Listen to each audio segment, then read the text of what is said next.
નમસ્કાર મિત્રો, આજે આપણે જોઈશું ધોરણ 6 વિષય છે ગણિત પ્રકાશ ગાલા સ્વાધ્યાય પોથીનું સોલ્યુશન જોઈશું, જેમાં દાખલા નંબર 10ના 1 થી 4 દાખલાઓનું આપણે સોલ્યુશન કરીશું. તો તમને વિડીયો ગમે તો લાઈક, કોમેન્ટ અને શેર કરજો, તેમજ ચેનલને સબસ્ક્રાઈબ કરજો. Thank you so much. તો ચાલો આપણે જોઈએ દાખલા નંબર 10ના 1 થી 4 દાખલા.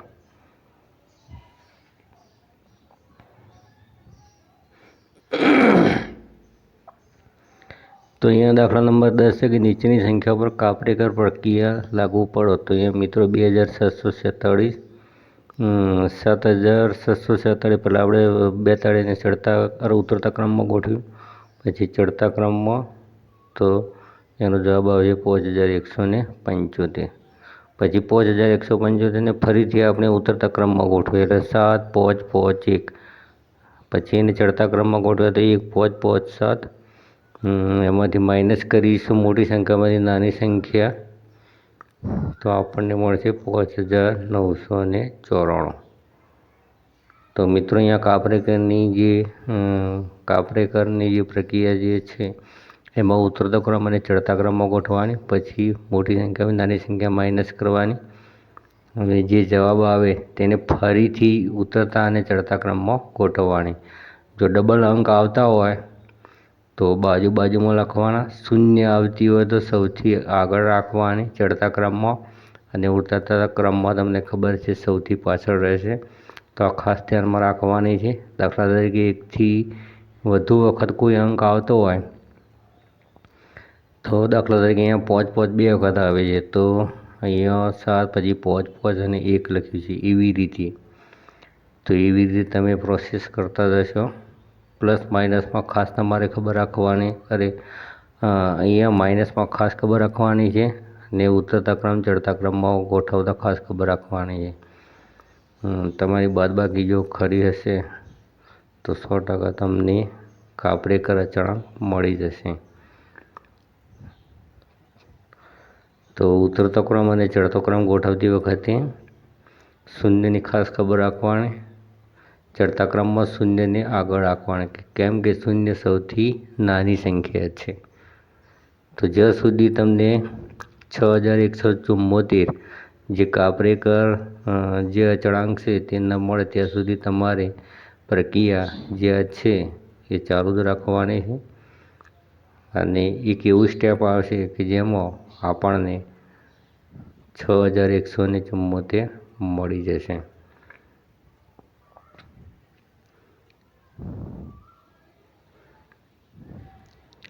તો અહીંયા 9981માંથી 1899 માઇનસ કરવાના છે, એટલે આપણને મળશે 8082.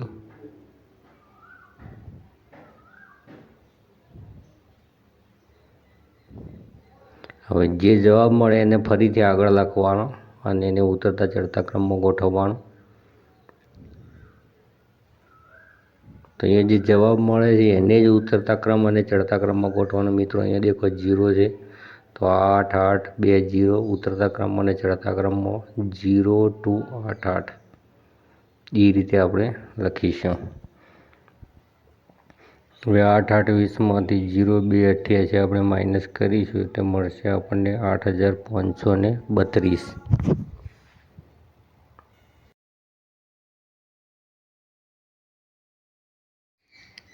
તો આ રીતે પ્રોસેસ ચાલુ જ રાખવાની છે, ઉતરતા ક્રમ અને ચડતા ક્રમને, અને મોટી સંખ્યામાં નાની સંખ્યા માઇનસ કરવાની. અહીંયા મિત્રો પ્રોસેસ થોડી લાંબી છે. જ્યાં સુધી 6174 આપણને કાપરેકર અચળાંક ન મળે ત્યાં સુધી આ પ્રોસેસ શું કરવાની છે, ચાલુ જ રાખવાની છે. અહીંયા 8532માંથી આપણે 2358 માઇનસ કરીશું એટલે મળશે આપણને હવે 6174.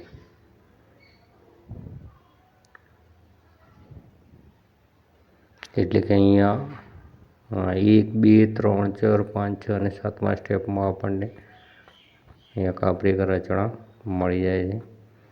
ફરીથી જો તમે એને ઉતરતા અને ચડતા ક્રમમાં ગોઠવશો તો એની એ સંખ્યા મળશે.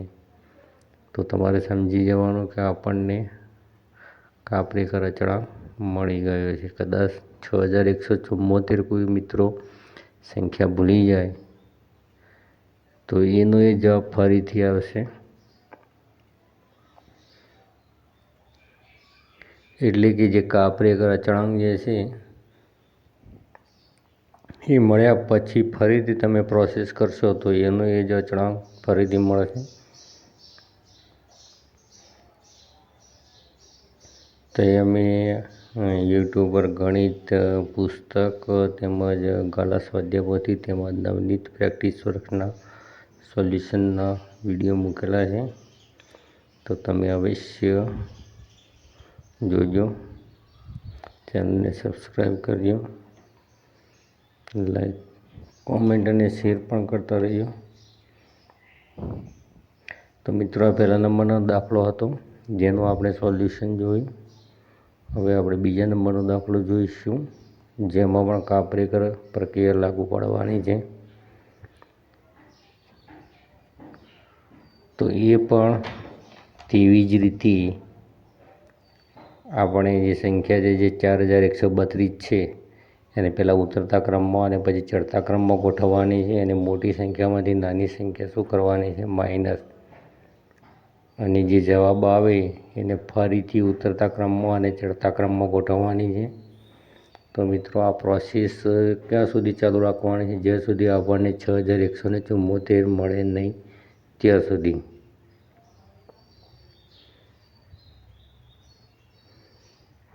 ચાર 4132 એટલે એને ચડતા ક્રમમાં ગોઠવી. ચલો 4 3 2 1 1 2 3 4. હવે 4321માંથી આપણે 1234 માઇનસ કરીશું એટલે આપણને મળશે 3087. 3087માં 0 છે એટલે આપણે ચડતા ક્રમમાં ગોઠવવા માટે શૂન્યને આગળ રાખીશું. પહેલાં 0 આવશે, પછી 3 આવશે, પછી 7 આવશે અને પછી 8 આવશે. તો એ રીતે ચડતા ક્રમમાં ગોઠવીને લખીશું. અને ઉતરતા ક્રમમાં 8 7 3 0 અને ચડતા ક્રમમાં 0 3 7 8. તો 8730માંથી આપણે 378 આપણે માઇનસ કરીશું એટલે આપણને મળશે 8352.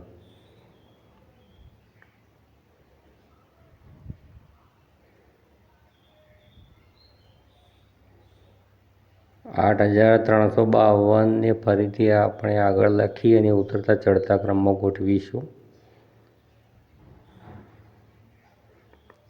તો 8352માંથી આપણે 2358 માઇનસ કરીશું. મિત્રો જે ઉતરતા ક્રમમાં જે ગોઠવેલું છે એનો ચડતો ક્રમમાં ગોઠવો બિલકુલ સરળ છે. કેમ કે પાછળથી આગળ તમે આંકડા લખશો એટલે ઓટોમેટિક એનો ચડતો ક્રમ થઈ જશે. અહીંયા મોટી સંખ્યા એટલે કે ઉતરતા ક્રમમાં ગોઠવેલી સંખ્યા અને નાની સંખ્યા એટલે કે ચડતા ક્રમમાં ગોઠવેલી સંખ્યા. તો ઉતરતા ક્રમમાં જે ગોઠવેલી સંખ્યા હોય એમાંથી ચડતા ક્રમમાં ગોઠવેલી સંખ્યા માઇનસ કરીશું એટલે આપણને શું મળશે? જવાબ. તો અહીંયા 6174 અચળાંક મળી જાય છે ત્રીજા સ્ટેપમાં. હવે જોઈશું 8642. તો મિત્રો અહીંયા પહેલા સ્ટેપમાં જ કાપરેકર અચળાંક મળી જાય છે 2468. આપણે માઇનસ કરીશું એટલે આપણને મળશે 6174.